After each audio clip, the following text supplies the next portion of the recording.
அனைவருக்கும் வணக்கம். வீரயுகநாயகன் வேள்பாரி அத்தியாயம் 2. இது சுமார் 300 ஆண்டுகால கதை. அப்போது வடவேங்கடம் தென்குமரி என்று தமிழ் நிலத்துக்கு எல்லையோ பெயரோ கூட உருவாகிவிடவில்லை. அடர்ந்த வனத்தில், ஆற்றுப்படுக்கையில், வண்டல் பூமியில், வற்றிய பாலையில், கடலோரத்தில், மலைமுகட்டில் என வெவ்வேறு வகையான நிலங்கள் தோறும் இனக்குழுக்களாக சேர்ந்து வாழ்ந்த மக்கள் தங்களின் குலமுறைப்படியான வாழ்வை நடத்தி கொண்டிருந்தனர். அரசனோ உருவாகவில்லை. குலத்தலைவன் மட்டும் இருந்தான். அவனே குலங்களை வழிநடத்தி கொண்டிருந்தான். குறிஞ்சி, முல்லை, மருதம், நெய்தல், பாலை என ஐவகை நிலங்களிலும் 100க்கும் மேற்பட்ட மனித கூட்டங்கள் தங்களின் தனி அடையாளங்களோடு செழித்திருந்தன. இயற்கையோடு இயைந்த வாழ்வு தேவை மட்டுமே ஆசையாகவும் கனவாகவும் இருந்தது. உழைப்பும் விளைச்சலும் பொதுச்சொத்து, கொண்டாட்டமும் குதூகலமும் இயல்பின் பிரதிபலிப்பு. எல்லா மனிதனும் சரிநிகராக இருந்தனர். இயற்கையான பிரிவினையான ஆண் பெண் என்ற பாலின பிரிவை மட்டும் இருந்தது. வேட்டையாடிய உணவை நெருப்பில் சுட்டு தின்று கொண்டிருந்த போது குகையில் இருந்த பெண்கள் ஓய்வு நேரத்தில் நீரை கொதிக்க வைத்து இறைச்சியை அதில் வேக வைத்தனர். மாமிசத்தையும் கிழங்குகளையும் நெருப்பில் சுடாமலே உண்ணக்கூடிய பக்குவத்துக்கு அவர்கள் மாறினர். வேக வைத்த உணவு என்ற புதியதொரு வகையை உருவாக்கினர்.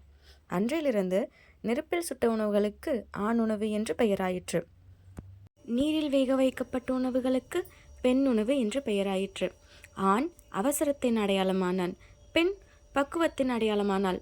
உணவு, தாவரங்கள், விலங்குகள், பறவைகள், மலைகள், நதிகள் என எல்லாமே தம்மை போலவே ஆணாகவும் பெண்ணாகவும் இருக்கின்றன என்ற முடிவுக்கு வந்தனர். இயற்கையின் அதிஅற்புதம் எல்லாம் எதிர்பாலினத்தின் மீதான வசீகரத்திலிருந்தே தொடங்குகிறது. எல்லா விதமான புதிய ஆற்றலின் ஊற்றுக்கண்ணாக அவையே இருக்கின்றன. காதலுக்குள் தான் இயற்கையின் இயங்கு சக்தி பொதிந்து கிடக்கிறது. ஆண் பெண் என்ற இரு சக்திகள் ஒருபோதும் ஒன்றையொன்று முழுமையாக புரிந்து கொள்ள முடியாத ஆதி ரகசியங்களை தன்னுள் கொண்டுள்ளது. நீரும் மண்ணும் போலத்தான் ஆணும் பெண்ணும். நொடி நேரத்தில் ஒன்றினுள் ஒன்று கலக்கவும் முடியும், மறுநொடியில் ஒன்றை விட்டு மற்றொன்று கழலவும் முடியும். அதுவே அதன் இயல்பு. உயிரினங்களில் இயற்கை உருவாக்கியது இந்த ஒரு பிரிவினை மட்டுமே. இதுவன்றி வேறு பிரிவினைகள் இல்லாமல் அழகாகவும் அமைதியாகவும் இருந்தது அந்த காலம். ஆனால் அந்த அமைதி நீண்டு நிலைக்கவில்லை. மெல்ல குலைய ஆரம்பித்தது.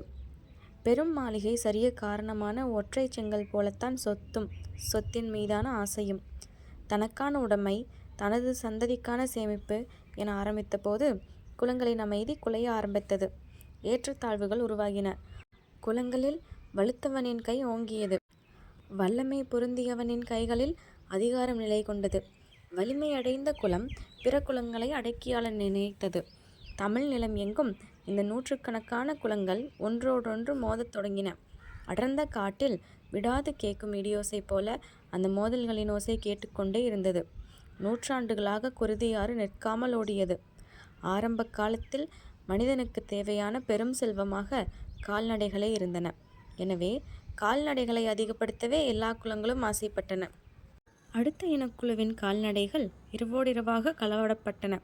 களவு கொடுத்தவன் ஆயுதங்களோடு குறுக்கே பாய்ந்தான். ஓட்டிச் செல்லப்படும் கால்நடைகளுக்கும் மீட்டு திரும்பும் கால்நடைக்கும் இடையில் மனிதன் செத்து விழுந்து கிடந்தான். அடுத்த கட்டமாக நல்ல விளைநிலங்களை கைப்பற்ற குலங்கள் மோதிக்கொண்டன. செழிப்பான விளைநிலங்கள் எங்கிருக்கிறதோ அங்கே மனித ரத்தம் ஆண்டு முழுவதும் உலரவில்லை. கால்நடைகளை பறிக்கும்போது மோதலாக இருந்த செயல் இப்போது போர்களாக பரிணமித்தது.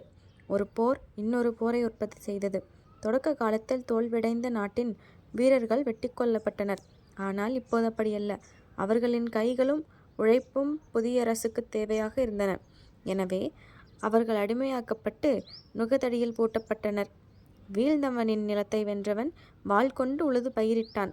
பிறர் மண் உண்ணும் செம்மலே என்று அவர்கள் போற்றனர். பெருகி வந்த தேவையும் கடல்வழி வணிகமும் எண்ணற்ற அடிமைகளை அனுதினமும் கோரின. நிலத்துக்காக தொடங்கிய போர் இப்போது அடிமைகளை பெறுவதற்கானதாக மாறியது. போர் என்னும் நிரந்தரமான கொதிநீர் கொப்பரைக்குள் எண்ணிலடங்கா இனக்குழுக்கள் விழுந்தது. ஒன்றோடு ஒன்று மோதி அழிந்து கொண்டு செறிந்து மிஞ்சியவை மேலேறின. மேலேறியவர்கள் தாங்கள் இனி குலத்தலைவர்கள் அல்ல, வேந்தர்கள் என்று அறிவித்தனர். வம்பவேந்தர்கள் வாழ்க வாழ்க என்று முழக்கம் 1/3 நிலப்பகுதியில் ஒலித்தது. வேந்தனுக்கு என்று தனித்த அடையாளங்களை சான்றோர்கள் உருவாக்கினர். மணிமுடி, அரசமுரசு, வெண்கொற்ற குடை, ஆணை சக்கரம் இவை வேந்தர்களுக்கு உரியன. வேந்தர்கள் என்றால் அது சேர சோழ பாண்டியராகிய மூவர் மட்டுமே.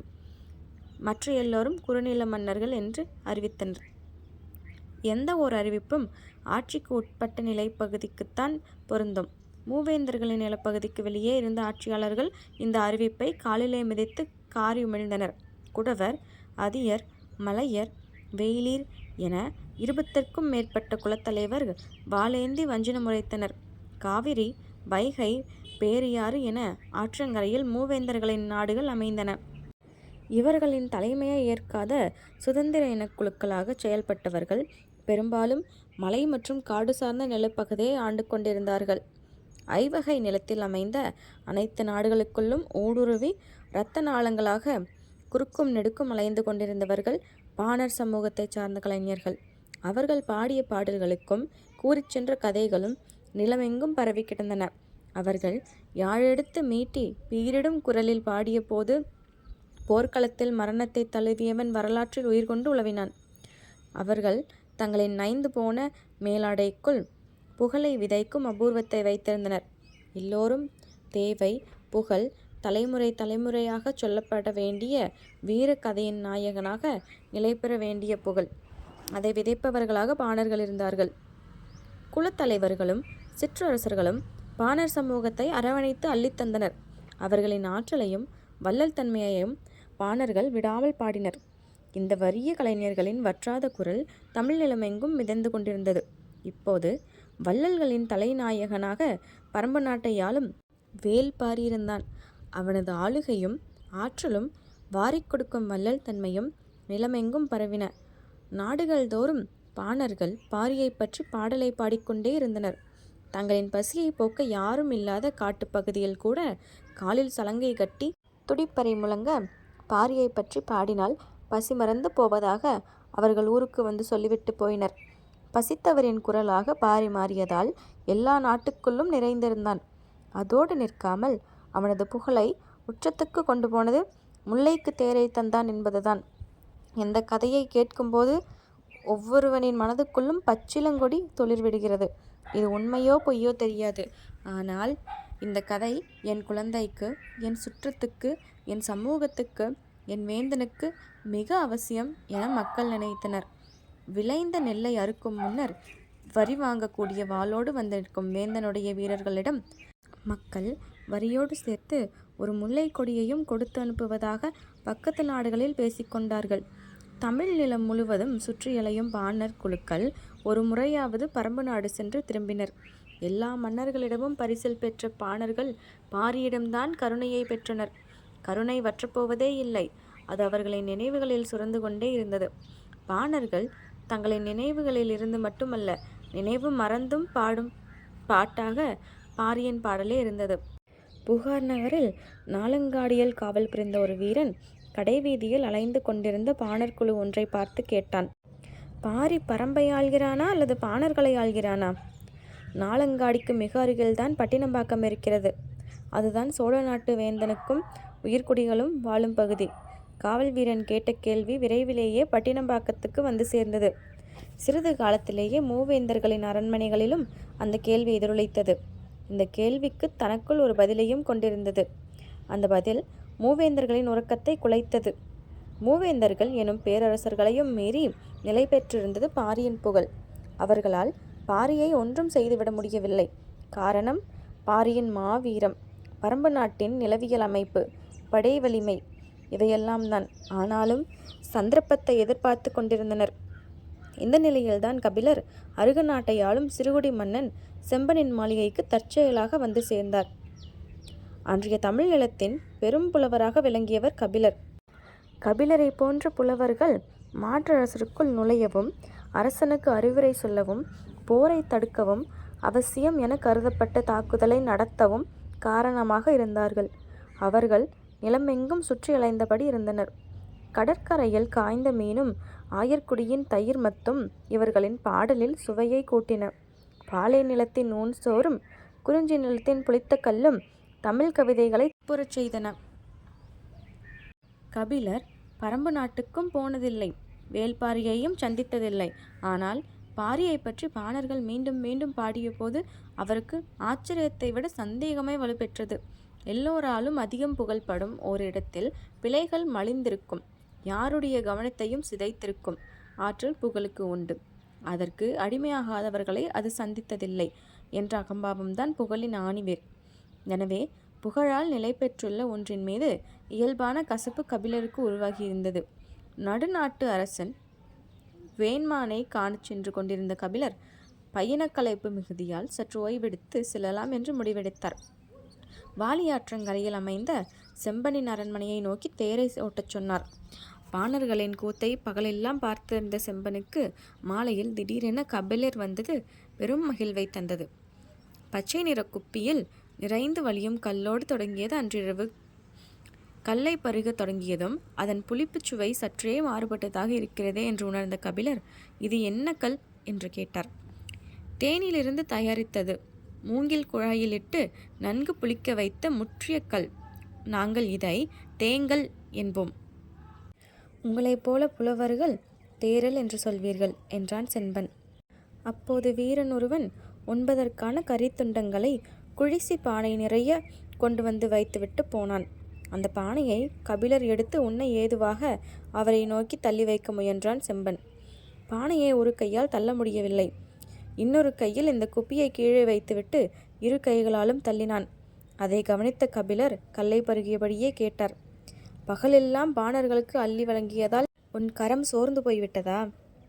இல்லை பெரும்புலவரே, அவர்களுக்கு அள்ளி வழங்கும் நல்வாய்ப்பு எதுவும் என்று எனக்கு கிடைக்கவில்லை. ஏன்? அவர்கள் பரம்பு மலையில் பாரியை பார்த்துவிட்டு வருபவர்கள். எடுத்துச் செல்ல முடியாத அளவு பொருட்களோடு தான் இங்கு வந்தார்கள். என்னை நன்கு அறிந்த கீழ்குடி பாணர் கூட்டம் அது. எனவே என்னோடு விருந்துண்டு ஆடிக்களைத்து விட்டு போனார்கள். நெய்யிலே வறுத்தெடுத்த மான்கரியின் கால் சப்பையை கடித்து இழுத்தபடி கபிலர் கேட்டார். பரம்பு நாட்டிற்கு போய் திரும்புபவர்கள் இந்த பக்கம் ஏன் வந்தார்கள்? அருக நாட்டின் தென் திசை எல்லை பச்சை மலைத்தொடரில்தான் முடிகிறது. அந்த பக்கம் இருக்கும் வேட்டுவன் பாறையின் வழியாக பரம்பு மலைக்கு போகும் பாதை உண்டு. ஆனால் அது முறையான பாதை அல்ல. அதில் எப்படி அவர்கள் இறங்கினார்கள் என்று தெரியவில்லை என்று சொல்லியபடி தனக்கான கரித்துண்டை எடுத்து கடித்தான். பாதையை முறையற்று வைத்திருப்பது அரசு குற்றம் என்றார் கபிலர். மலை பாதையை பாதுகாப்பது கடினமல்லவா என கேட்டான் செம்பன். அவன் தேருக்கு முக்கியத்துவம் கொடுத்திருந்தால் பாதையை பாதுகாத்திருப்பான். முல்லைக்கு கனிவு காட்டியவன் பாதையை கைவிடத்தான் வேண்டும். கைவிடப்பட்ட பாதையால் வணிகம் வளராது. வணிகம் பெருகாத நாட்டில் வளம் கூடாது. வளமற்ற நாட்டில் நிறைந்திருப்பது மக்களின் கண்ணீர் துளிகளே. பரம்பு நாடு வளம் மிக்கது. அது மட்டுமல்ல, பாரியை பார்க்க போன யாருமே பாதை தவறியோ வனமிருகங்களிடம் சிக்கிக்கொண்டோ வழி தெரியாமல் இடர்பட்டதாகவோ நான் கேள்விப்பட்டதில்லை என்றான் செம்பன். பாதை சரியில்லாத வழியில் பயணம் மட்டும் எப்படி சரியாக இருக்க முடியும்? கபிலரின் திடமான கேள்விக்கு செம்பனிடம் பதில் இல்லை. குப்பியில் இருந்த கல் தீர்ந்து கொண்டே இருந்தது. பாரி விருந்தினரை நிர்வகிப்பதில் தேர்ந்தவன் என்று நினைக்கிறேன். ஆனால் வள்ளல் தன்மை என்பது நிர்வாக திறமையல்ல. அது குழந்தையின் குரல் கேட்ட கணத்தில் பால் கசியும் தாயின் மார்பை போன்றது.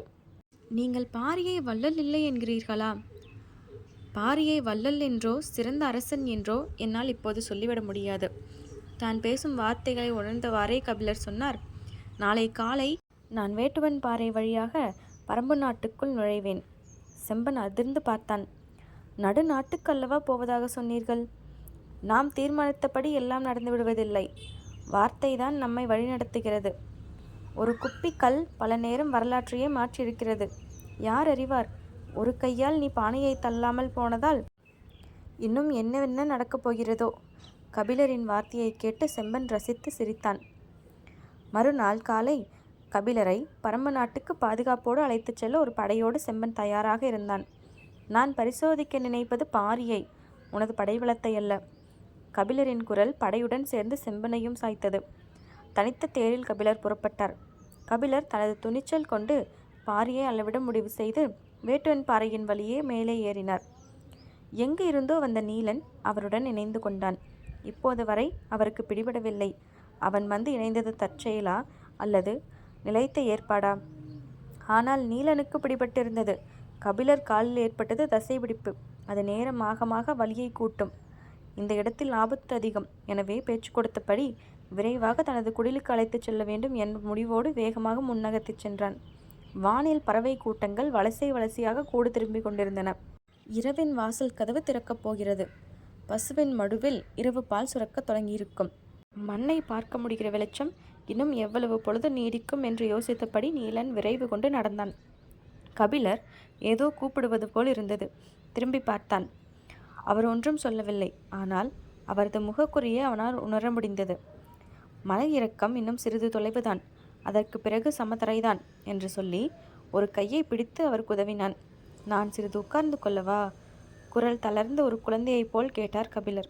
அவனோ கீழே இருக்கும் அந்த பனை அடிவாரம் போய் விடலாம் என்று சொல்லி உட்கார விடாமல் கீழிறக்கி கொண்டிருந்தான். அவருக்கு வலி அதிகமாகிக் கொண்டே இருந்தது. சமதரைக்கு வந்தவுடன் பனை மரத்தின் அடிவாரத்தில் அவரை அமர்த்திவிட்டு சிறிது நேரத்தில் வந்துவிடுகிறேன் என்று சொல்லி தெற்கு பக்கமாக ஓடத் தொடங்கினான். கபிலருக்கு வலி அதிகமாகிக் கொண்டே இருந்தது. இவ்வளவு வேகமாக எதற்கு ஓடுகிறான் என்று யோசனை தோன்றியது. ஆனால் இப்போதாவது உட்காரவிட்டானே என்று நிம்மதி பெருமூச்சு விட்டார். நேரமாகிக் கொண்டே இருந்தது. பனை மட்டைகளும் பனந்தாள்களும் எங்கும் கிடந்தன. அதை பார்த்து கொண்டிருந்தவருக்கு திடீரென சந்தேகம் வந்தது. ஒருவேளை அவளை பார்க்க போய்விட்டானோ? அடுத்த குன்றை தாண்ட வேண்டுமே. எப்படி இருட்டுவதற்குள் வந்து சேருவான்? பெண்ணின் இதழ்ச்சுவை பற்றி நாம் கொஞ்சம் சொல்லியிருந்தால் போகாமல் இருந்திருப்பானோ? இல்லை, சொல்லியிருந்தால் அப்போதே புறப்பட்டு போயிருப்பான். எண்ணங்கள் ஓடிக்கொண்டிருக்க அதே வேகத்தோடு வந்து நின்றான். கைகளில் பச்சிலைகள் இருந்தன. இதை வாயில் போட்டு மெல்லுங்கள் என்றான். என்ன இலை இது? முதலில் இலையை வாயில் போட்டு மெல்லுங்கள், கால்வலி நின்ற பிறகு கேளுங்கள், சொல்கிறேன் என்றான். கபிலர் பச்சிலையை மென்றார். சிறிது நேரம் கழித்து இருவரும் நடக்கத் தொடங்கினர். பச்சிலை பறிக்கப் போவதாக இருந்தால் என்னை முதலிலேயே உட்காரவிட்டிருக்கலாமே. ஏன் வலுக்கட்டாயமாக பனைமரம் வரை கீழே இறக்கினாய்? பனைமரம் எங்களின் குலச்சின்னம். மனிதனுக்கு மட்டுமல்ல, பரம்பு மலையின் எல்லா உயிர்களுக்கும் அது தெரியும். அதனிடம் ஒப்படைத்து விட்டு போனால் எந்த ஆபத்தும் வராது. அதனால்தான் பனை அடிவாரத்தில் உங்களை உட்கார வைத்தேன். தனது எண்ணத்துக்கும் அவனது எண்ணத்துக்கும் இருக்கும் வேறுபாட்டை உணர்ந்தபோது கால்வலியை தாண்டி ஒரு வழியை உணர்ந்தார் கபிலர். தென்னை எத்திசையும் வளைந்து வளரக்கூடிய தன்மையுடையது. பனையோ தன் இயல்பிலேயே செங்குத்தாக வளரக்கூடியது. இயல்புதான் ஒன்றின் குணத்தை தீர்மானிக்கிறது. வளைந்து கொடுக்காத பரம்பு நாட்டின் இயல்பு பனையிலும், பனை மரத்தின் இயல்பு பரம்பு நாட்டின் நிலை கொண்டது. முள்ளம்பன்றியைப் போல அடிமுதல் நுனி வரை உடல் சிலிர்த்தபடி வளரும் பனை மரம் பரம்பு நாட்டின் ஆவேச அடையாளம். அதன் நிழலிலேதான் பாதுகாக்கப்பட்டிருந்தோம் என்ற உண்மை கபிலருக்கு விளங்கிய போதுதான் இன்னொன்றும் விளங்கியது.